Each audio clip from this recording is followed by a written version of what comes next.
Allah subhanahu wa ta'ala in His Quran mentions 3 verses, each time challenging the most eloquent of Arabs. They weren't just people who learned the language, no, the most eloquent of Arabs that the Quran came down upon. And each time the challenge gets easier and easier. The first verse, my brothers and my sisters, Allah challenges them. قُلْ, say to them, O Muhammad, لَإِنِ اجْتَمَعَتِ الْإِنسُ وَالْجِنُّ على أن يأتوا بمثل هذا القرآن لا يأتون بمثله. If the jinn and the ins, they all came together, produce a Quran like this, they wouldn't be able to do so. Bring who you want. Did they accomplish? No, they didn't. Second verse, chapters that have been fabricated, bring it forth. Were they able to produce it, my brothers and my sisters? Abadan, they weren't. 10 chapters starting from Nas and then going up. I believe up to Surah Al-Fil, right? Those that are short produce something like it. They weren't able to do so. The third verse that came down, Allah makes it even easier. وَإِن كُنْتُمْ فِي رَيْبٍ مِمَّا نَزَّلْنَا عَلَى عَبْدِنَا فَأْتُوا سُورَةً. If you have any doubt about what Allah sent down, just produce 1 chapter. What is the smallest chapter in the Quran? إِنَّا أَعْطَيْنَاكَ الْكَوْثَرَ فَصَلِّ لِرَبِّكَ وَانْحَرْ إِنَّ شَانِكَ وَالْأَبْتَرَ. Right? Something as small as that, produce it. Up until this very day, my brothers and my sisters, they weren't able to do so. Right? Allah subhanahu wa ta'ala, my beloved brothers and sisters, He talks to us about the formation of the human embryo. Something that cannot be seen except with an electronical microscope. How could someone in the middle of a desert who was illiterate make all of these claims, and then it turns out to be exactly how we mentioned this? The Arabs, my brothers and my sisters, they were not able to meet the challenges that we mentioned. And until this very day, nobody has. There are many ways, my brothers and my sisters, at looking at this challenge. One way is the wording itself. Another is the content. The content which includes observational proofs, historical proofs, guidance, information about the unseen, logical proofs, and more. Right? So many things that Allah told us, we see it a reality. One of them is the human embryo. Right? The exact way the Messenger sallallahu alaihi wasallam and Allah told us about, it's exactly how it is. Alongside that, my brothers and my sisters, you have all of these, right, prophetic proofs, right, an-nubuwat, that shows the Messenger sallallahu alaihi wasallam's prophecy being a truth. I'll give you guys maybe one of them, right, that you can comprehend very easily. We've all heard of Dubai, right? Is there anyone here that doesn't know Dubai? Anyone? 60 years ago, it was barren desert. Messenger sallallahu alaihi wasallam, he told us, وَأَن تَرَى الْحُفَاةَ الْعُرَاةَ الشَّاةَ يَتَطَاوَلُونَ فِي الْبُنْيَانِ.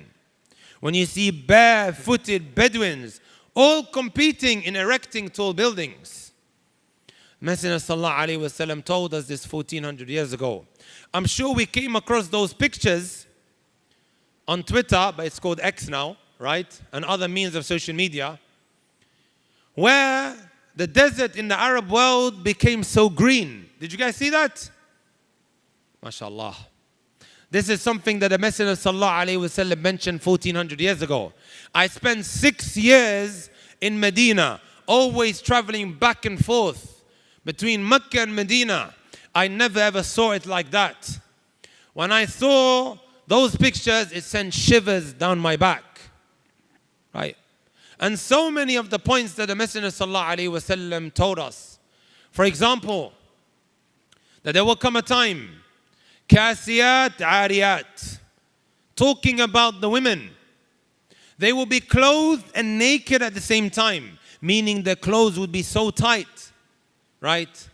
It is as if they are naked because of how much it exposes a woman's figure. Messenger sallallahu alaihi wasallam told us that 1400 years ago, my brothers and my sisters. Right? And the prophecies are many. The last point that I'm going to mention, my brothers and my sisters, under this one point.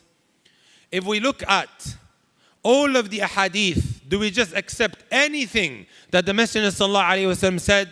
Of course not. Every single narration is critically examined. There is a whole science called Ilmi al-Hadith. Every single chain of narration, every narrator, he's critically examined before we accept it. And this, my brothers and my sisters, cannot be said with any other religion. Let alone the Quran, my brothers and my sisters, right? This is being done with the hadith, let alone the Quran. But there's no doubt about it. Every single narrator and reporter in that chain is critically examined, making sure that he's someone that we can take this from. Also, when you look at the Quran, my brothers and my sisters, how many people have memorized it? I tried to look for it, it's in its millions. I keep getting conflicting information of those who memorize the Quran around the world. It's in its millions.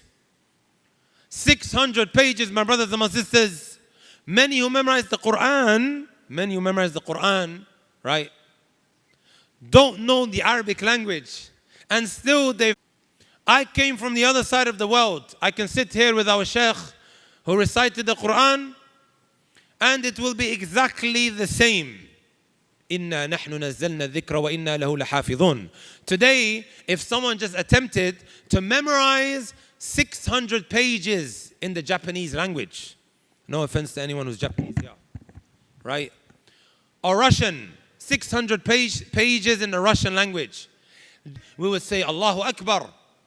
That is such a great attempt, let alone if he was to achieve that.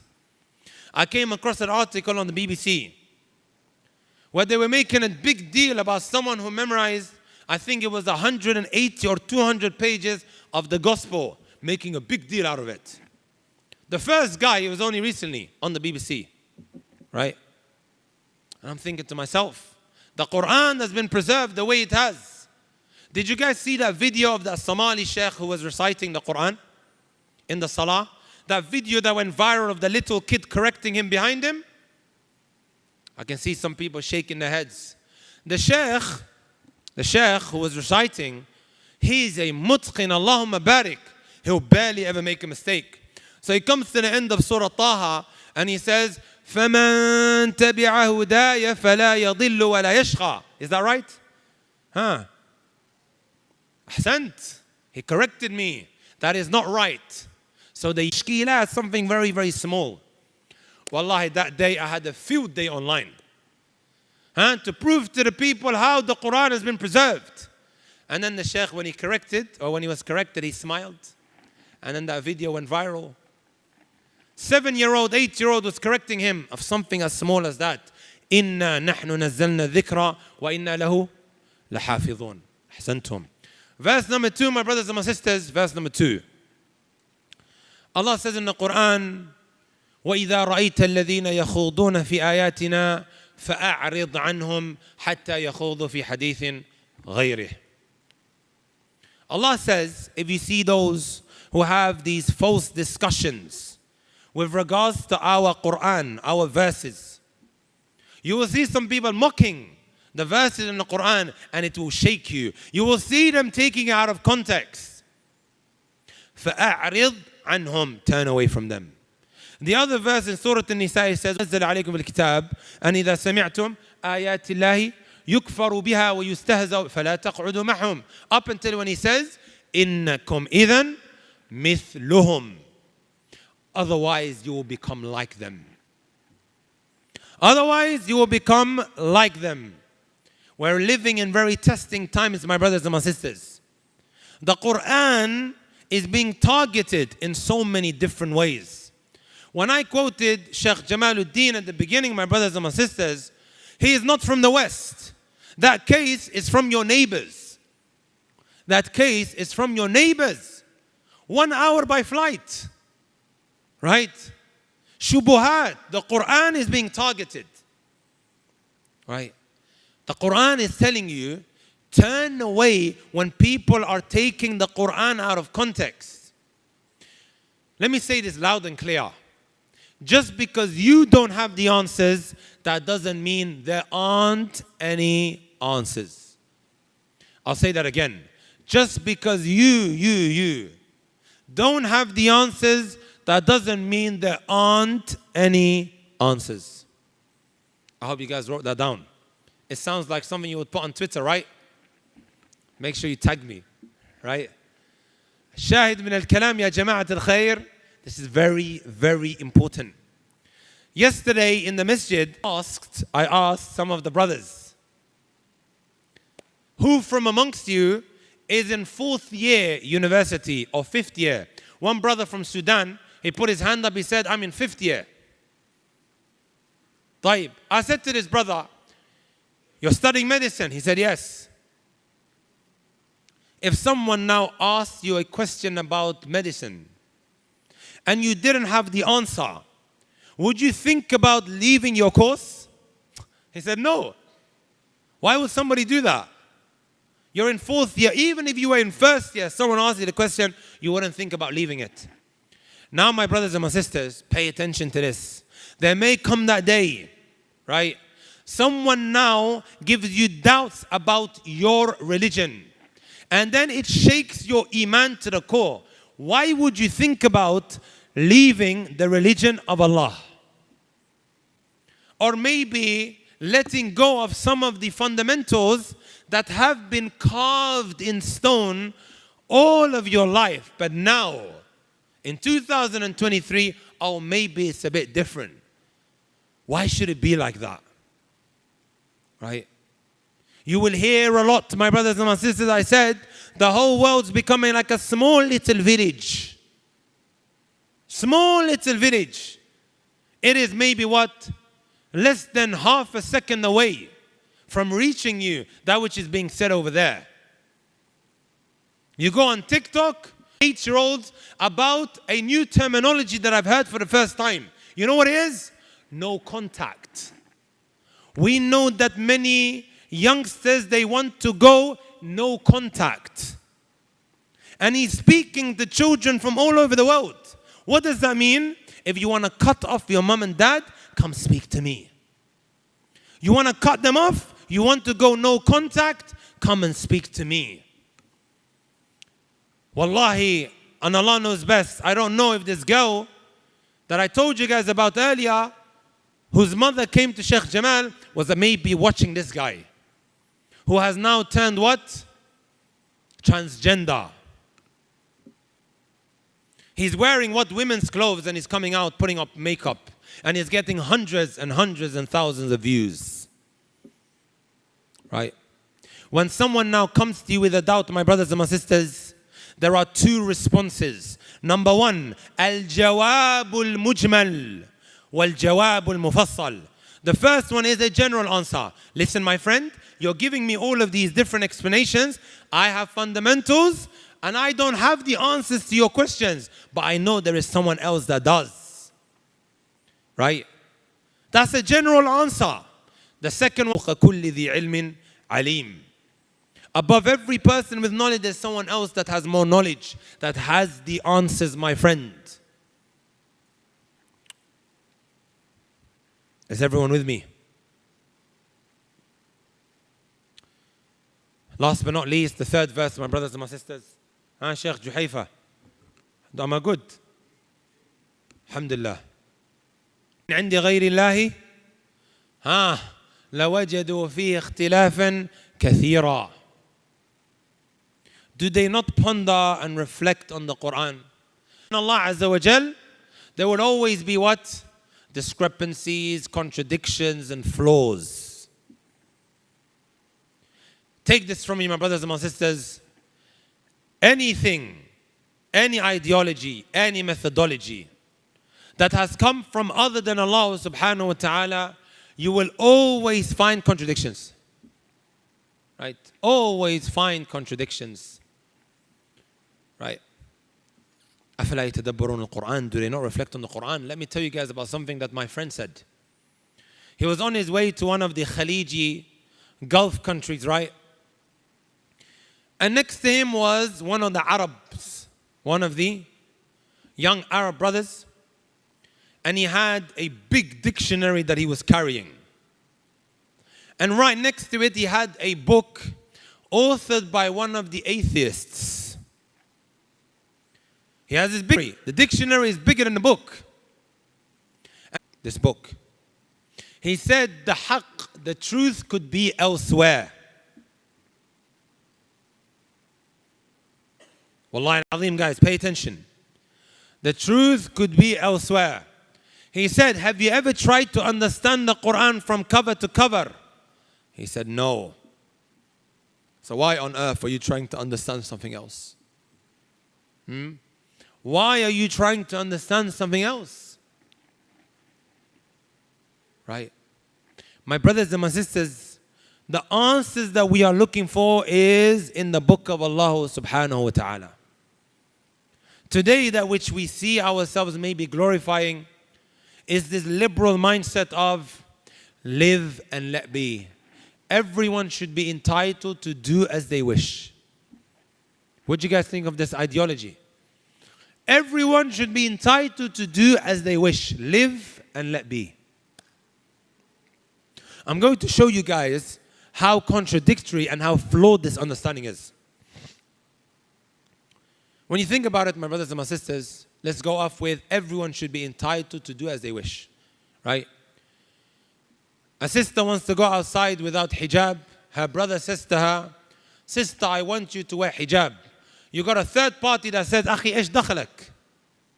What has it got to do with you? Let everyone do as they wish. I'll give you guys the worst possible example. Over there in the West, for example, right? Where you can do whatever you want, right? Or is it actually like that? Let her do as they wish. Taib, you ask this individual, how much of her body can she actually show? Is she okay now to take off her top as well? Right? You said live and let be. Everyone should be entitled to do as they wish. Don't say anything when Allah Azza wa Jalla is telling her to put on the hijab, right? Let her do as He wishes. Taib, how much of her clothes can she actually take off? Where do you draw the line? Are there any boundaries? Right? Can she walk outside naked? Or can he, when you tell him, cover your awrah, is he allowed to walk outside naked? But live and let be, isn't that the exact same argument? Even in a Western country, you're not allowed to be walking outside naked, my friends. Right? Where do you draw the line, my brothers and my sisters? You know, my brothers and my sisters, I speak to atheists all the time. I might speak to Abu Bakr. Sorry, not Abu Bakr, inshallah, he's a Muslim. I might speak to Mark, who's now become an atheist. I ask him, what is considered in your eyes that which is morally acceptable, of what you can do and what you can't? He says to me, X, Y, and Z. You go to Suzanne says, no, Mark is wrong. He is wrong. This is not morally acceptable. Even amongst themselves, they can't agree of what is morally acceptable and what is not. Right? I'm going to show you guys how this will end up affecting your marriages and your personal dealings with people that you love. Right? And it's the same thing right here. I went to Australia, my brothers and my sisters. I went to Australia. But I had to go through India, right, as transit. One of the worst airports. Worst airports. I hated every moment of it. MashaAllah, the Tanzanian airport, Allahumma barik. The way they welcomed us. Allahumma barik. Sheikh Jamal kept on saying to me, when we picked him up yesterday, please don't forget us in Kenya. Because of what he saw happening in Tanzania. Shahid min al-kalam. As we were there in transit, I ran into a guy, we're going to call him John. I was bored. So I started speaking to John, right? 4 hours we're sitting there. I have to do something, right? And I'm very tired. I wanted to read, but I was too tired. So I started speaking to John. I said, John, why are you going all the way to Australia by yourself? It doesn't make sense, right? 20 hours all the way there by yourself. He said, I was meant to go with my girlfriend, but we split up. So I was feeling a little bit nosy at the time. I asked him, what happened? Right? He said, and this is very, very important now. He said, I caught her having inappropriate conversations with the opposite gender. Anything else? He said, I don't like the way she dresses outside. I said to him, John, live and let be. Everyone should be entitled to do as they wish, right? Stop being so controlling, John. Right? Why are you causing this young lady or this miskina, right, so many problems? Let her do as she wishes. Let her live her life. He goes, no, I'm not comfortable with it. I said, John, what are you going to do next? He said, I'm looking for new love in Australia. Allahu Akbar. So I said to him, what are the chances now that the exact same thing that happened with your first girlfriend is going to happen again? How are you going to now, right, find an agreement with her of what she can do and what she can't? He goes, hopefully it's not going to happen. I said to him, John, very highly likely that this is going to happen again. And that is because the lens that we look through of what is acceptable and what is not is different, and it varies from person to person. Let me now bring this to your marriage. You know, so many a time, my brothers and my sisters, I sit between husband and wife to arbitrate between them, right? The husband says, I've got a problem with her. Say, what's the problem? I don't like the way she dresses outside. She turns around and she says, he's being too controlling. And then she says about him, I don't like the fact that he speaks to other women. I ask him, why are you doing that? Because we're just friends. She's my colleague. Men and women can just be friends. I'm not doing any haram with her. And you can see she's fuming because her jealousy took over. When you look at the homosexuals, and by the way, I'm not inciting violence. I'm just quoting and telling you guys what's there. When you ask them why he is doing this, he says, love is love. Love is love. That's his argument as to why he is having a relationship with the same gender. Taib. No problem. But you ask him now, is it okay for a man to have a relationship with his sister? What do you guys think? Let me ask you guys another question. A man having a relationship with his own parent. I know, I'm sorry, my brothers and my sisters, it may sound very despicable. I can see how you guys are reacting, but this is exactly how they reacted 50 years ago. However, now, anyone who says other, right, remember the way you are reacting today. Today, my brothers and my sisters, some want to have relationship with animals. What do you think? We've got children coming out and identifying as a cat and a dog. Wallahi al-azim. A child comes out and says, from today, I identify as a dog. You guys heard of Piers Morgan? Piers Morgan? Piers Morgan not so long ago came out on Twitter, sarcastically he said, from today I identify as a cat. And he put this on Twitter. Where do you draw the line of what is correct and what is not? I'll tell you guys something else. This is what they refer to as cannibalism. Eating other human beings. What do you guys think of it? Until this very day, some places around the world, it is still morally acceptable to eat another human being. تعرفون هذا? Where do you draw the line, my friend, my brother and my sister? These examples and what we just mentioned is from the fruits of liberalism. Go and do as you wish. This is exactly what he means. The same arguments that the homosexuals are using are the same arguments that the pedophiles are going to be using. Right? And those who want to have relationships maybe with animals. الكيل بمكيالين والوزن بميزانين. Right? Mark my words, I don't know. Draw the line of what is right and what is not. What I can do in my marriage and what I can't.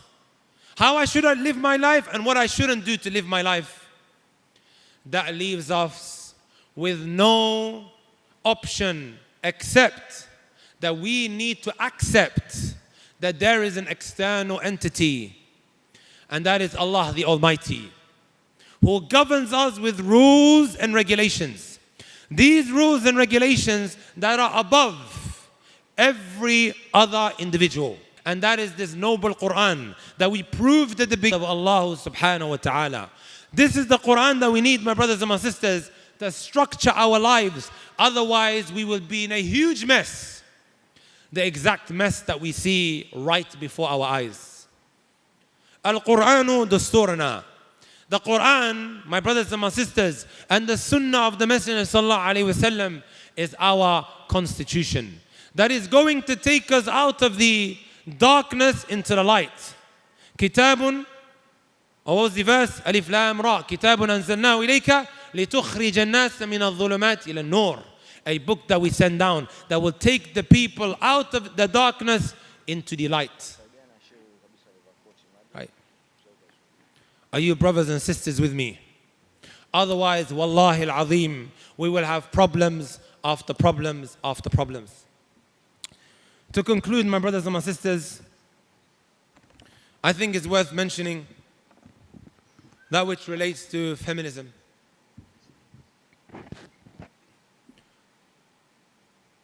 Feminism, red pill, you guys heard of the red pill? Which is a knee-jerk reaction to feminism. Let me make something very, very clear. Every single time I deliver a seminar or a workshop or a lecture on the rights of women in Islam and her status, I would also speak about feminism. After every lecture, sisters would come up to me and say, I didn't even know that Islam gives me all of these rights. I didn't know that. Feminism, my brothers and my sisters, if we tear it apart and we... How long? 2 minutes, right? Type. 2 minutes. Every single ideology other than the ideology that Allah Azza wa Jalla sent down, it will be flawed. Please, my sisters and my brothers, when you get a chance, because I've just run out of time, refer to a lecture. It's actually the last lecture that was uploaded onto my YouTube channel. It is called 5 Quranic Verses. And I spoke about what I wanted to mention right now in a lot more detail. You will be surprised the rights that women are entitled to via the Quran and the Sunnah of the Messenger sallallahu alaihi wasallam. A big reason why a sister may turn to feminism is because of how a man treats her and then tries to justify his actions by the Quran when he's wrong. And because she doesn't know any better, she thinks what he's saying is Islam, and then she ends up joining one of these ideologies. Right? A lot of that which we mentioned, my brothers and my sisters, it stems off from what? A lack of knowledge. The solution to everything that I'm mentioning and everything that is about to come, this tornado that is coming our way, is none other than what? Al-ilmu nafi', beneficial knowledge, my brothers and my sisters. I promised that at the end I would say the answer to what we mentioned right at the beginning. The Sheikh Jamal told me about. This girl, she came to her mother and said, prove to me that this is something that is wrong in the Quran. Very, very simple. Allah says in the Quran, وَأَجَيْنِ الذَّكَرَ وَالْأُنثَى. It is He who created men and women in pairs as married couples. Dhakar and Untha was mentioned. This is what was the norm, right? As Lut alayhi salatu wasalam, he said to his people, وَلُوطًا إِذْ قَالَ لِقَوْمِهِ أَتَأْتُونَ الْفَاحِشَةَ مَا سَبَقَكُمْ بِهَا مِنْ أَحَدٍ مِنَ الْعَالَمِينَ. Lut said to his people, right? You are doing something that no one has ever preceded you in this. From the time of Adam and Eve, not Adam and Steve. From the time of Adam and Eve, not Adam and Steve. all the way up until that point, this was unheard of, right? So how could it be something that is okay, right, according to the Quran, as the Quran is now being used to justify some of these actions? Jazakum Allahu khairan, wa barakallahu feekum, wa ahsan Allahu ilaykum. Wallahi, I'm so happy to be standing here. I feel extremely humbled to be sitting here in front of the ulama, the mashayikh, Shk.Said, Shk. Ilmi, Shk.Shams, Shk.Shams al-Ilmi, Shk. Jamal, and the rest of the ulama who are sitting here. I apologize, I don't know everyone's name. Shk.Abuu Qadir. I ask Allah Azza wa Jal to make this a gathering where we walk away having been forgiven. Right? Ameen. Innahu waliyu dhalika wal qadiru alayh. Subhanakallah bihamdik. Ashhadu an la ilaha illa anta astaghfiruka wa atubu ilayk. Assalamu alaikum wa rahmatullahi wa barakatuh. Wa alaikum assalam wa rahmatullahi wa barakatuh. Jazakallah khair, Shk.Abuu Taymiyyah. Muhammad Abbas Jailani from the UK. Now we have a very esteemed guest, and he is our official guest today, and that is Musa Azan Zungu, the Vice Speaker of the Parliament of Tanzania, and as well as the MP of the Ilala Regional. We would like to welcome him as our official guest today and say salam to the Muslim brothers and sisters. Welcome, Your Excellency.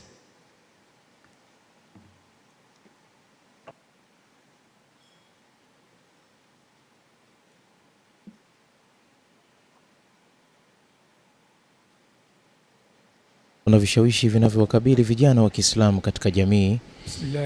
Na sasa amekaribishwa Assalamu alaikum, Naibu Spika wa Bunge la Jamhuri ya Muungano wa Tanzania kwa ajili ya kutoa salamu. Nafikiri umenipatia uso changu. Mimi nimekuja tu kuleta malaika. Manake nina majukumu mengine, lakini Sheikh Ndauga kaniomba nije nisalimie tu na kutoa na mimi kuokota maili matatu kama nilivyookota sasa hivi ya Sheikh kutoka Uingereza. Na kimoja ambacho nataka niseme, kwanza niwapongeze kwa kongamano, na mmeanza salama, mmalize kwa usalama, na elimu itoka hapa basi muielewe na mfahamu umuhimu wa dini yetu ya Kiislamu. Kikubwa ambacho ningependa kusema leo, mimi si mtaalamu sana wa dini, lakini napenda sana kusikiliza na kujifundisha mambo madogo madogo. Jana kwenye moja za TV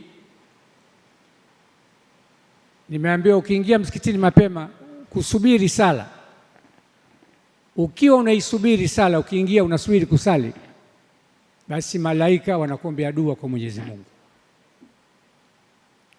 Niwaombe na nyie muwe na mpango huo, kuingia mapema ili Mwenyezi Mungu apokee dua za malaika zenu nyinyi kwenda kwake, na dua hiyo hazikataliwi. Namuona sana Sheikh Bana kwenye TV,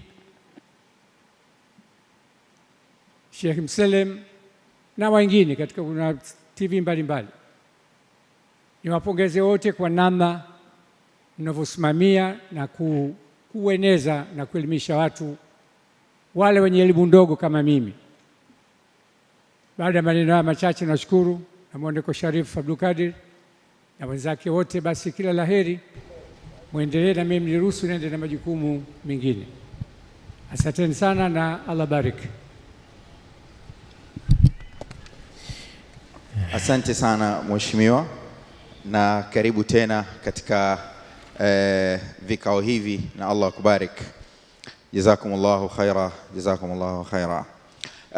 Sasa hivi ndugu zangu, tupo nje ya muda, and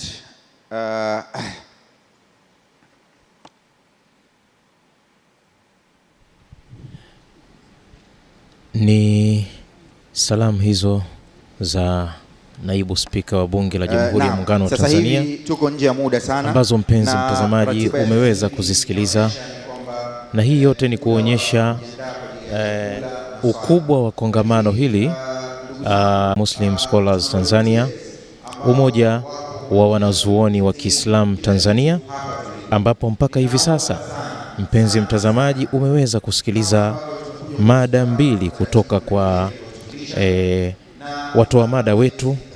Mtoa mada wa kwanza akiwa ni Mtanzania Shk.Shams Ilm, na mtoa mada wa pili akiwa ni Shk.Abuu Taymiyyah kutoka England, ambaye amemalizia kwa kuzungumzia kushughulikia changamoto na vishawishi vinavyowakabili vijana wa Kiislamu katika jamii, akizungumzia pia kutoa zana za kivitendo za kudumisha utendaji na ibada ya dini, lakini pia kutilia nguvu thamani ya kutafuta elimu ya Qur'ani pamoja na sunna za Mtume Muhammad sallallahu alaihi wasallam kwa ajili ya muongozo. Yote umeyashuhudia haya mwenyewe mpenzi mtazamaji, kongamano zuri lenye kujenga jamii, lenye kuelimisha jamii na lenye kutoa mafunzo mengi na ukumbusho kwa jamii ya Kiislamu na hata jamii isiyokuwa ya Kiislamu, kutokana na tabia ambazo ama kutokana na mmomonyoko wa kimaadili ambao unaikumba jamii hivi sasa. Has to stand up bi'idhnillah. Please, the first row of the shuyukh, you have to stand up and follow the brother there.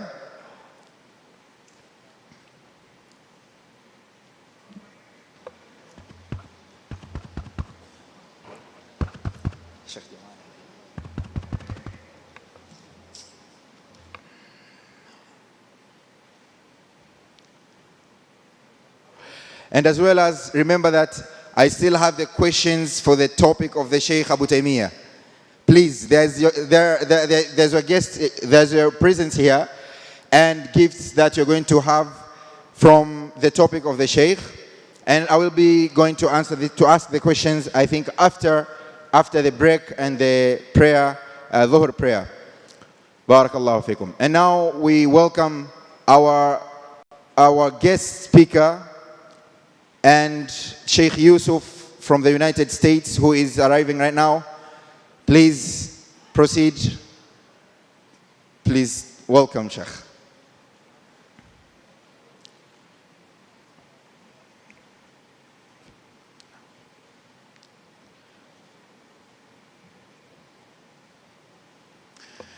Okay, dear brothers and sisters, I would like to welcome Bilal Mursalina to come and allocate you about the food and prayer preparations, and inshallah I hope we will stay calm bi'idhnillah. Please, Bilal Mursalina, welcome.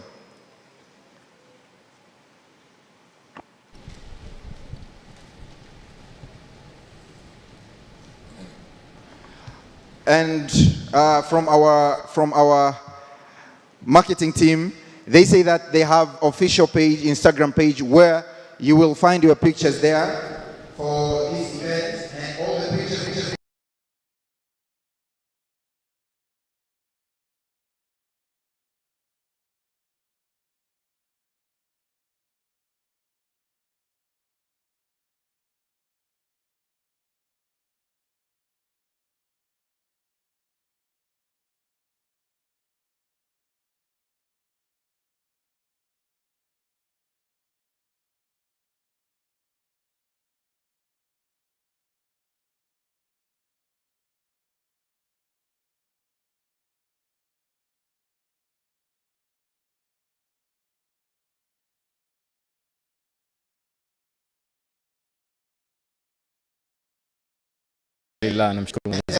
Jina lako tafadhali? Naitwa Alhaj Auni Mikidadi. Nini ambacho umekipata mpaka sasa hivi kutoka kwa watu wa mada wawili ambao umewasikia mbele yako? Alhamdulillah, tukianza na shehe wa kwanza, nimepata vitu tofauti, lakini hasa amezungumzia jinsi ya kuwa na dhamiri, kwa maana ya conscience, jinsi gani mtu anaweza kujisikiliza ndani yake na kujizuia katika kufanya mambo maovu na kujikithirisha katika kufanya vitu vyema. Lakini vile vile kazungumzia kuhusu swala la considerations, jinsi ya kuwafikiria watu wengine waliotuzunguka katika jamii. Lakini kwa shehe wa pili kazungumzia zaidi umuhimu wa kufuatilia Qur'ani na Sunna kama katiba yetu, na yeye hasa amezungumzia vitu vikubwa vitatu ambavyo nimevinoti zaidi, ambapo amezungumzia swala la kutafsiri Qur'ani kupitia vesi za Qur'ani zenyewe, lakini kutafsiri Qur'ani kwa kutumia mtume wetu Muhammad sallallahu alaihi wasallam, lakini vivyo hivyo amezungumzia kutafsiri Qur'ani kwa kupitia wale maswahaba au vipenzi vya mtume waliopita, kupitia yale mapokeo mbalimbali. Kwa kupitia hivyo inatusaidia sisi duniani kwa sasa kupambana na majanga ambayo tulionayo, hasa ya masuala ya jinsia moja ambayo watoto wetu na haya masuala ya kimtandao yanatushambulia moja kwa moja. Kwa hiyo amejaribu kuzungumza jinsi gani tunaweza kutumia Qur'ani na Sunna katika kuhakikisha tunapambana na majanga mbalimbali ya dunia na tunawalea watoto wetu katika maadili mazuri na sisi wenyewe kiujumla. Labda lipi la kuambia vijana wenzako kama wewe kutokana na makongamano kama haya ambayo yanafanyika? Kimsingi kama kijana wa Kiislamu na asiyokuwa wa Kiislamu, ni muhimu kushiriki katika makongamano mbalimbali, kwani ni sehemu kubwa ya kutujenga kitabia na kutujenga kimaadili. Dunia tunayoishi hatuwezi kuishi bila tabia njema na maadili mema. Hivyo na wapa chachu vijana wengine kuweza kushiriki katika mikutano mbalimbali ambayo inaweza kuwajenga wao. Lakini kama kijana wa Kiislamu lazima uishi kwa kufuata Qur'ani na Sunna. Nakushukuru sana, umependeza sana, lakini nilisahau kuambia. Asante sana. Nakushukuru sana. Mpenzi mtazamaji wa ZBC2, tumemsikia mmoja ya vijana ambao wamefika hapa katika kongamano hili katika viwanja vya Posta, akiweza kuzungumza namna ambavyo ameelewa mada mbili hizi ambazo zimetolewa. Ni fursa adhimu sana kwa vijana kuweza kufuatilia makongamano kama haya. Ni fursa adhimu sana kwa jamii kuweza kufuatilia makongamano kama haya ambayo ninaamini wewe mpenzi mtazamaji hapo ulipo una vitu umevichukua na umejifunza kupitia mada mbili hizi ambazo umeweza kuzisikia hapa. Nikuambie tu kwamba kongamano hili lipo na linaendelea na mada nyingine zipo, utaweza kuzisikia kutoka kwa mashekhe wengine ambao tuko nao hapa. Yuko Shk.Said Ragaeh kutoka Canada, lakini pia utaweza kumsikia na shekhe mwingine kutoka Kenya, Shk.Jamaladeen. Yote hii ni katika kuilenga jamii ambayo ndiyo kiini cha mmomonyoko wa maadili. Maadili ukiona yanapotea, basi jamii inapotea.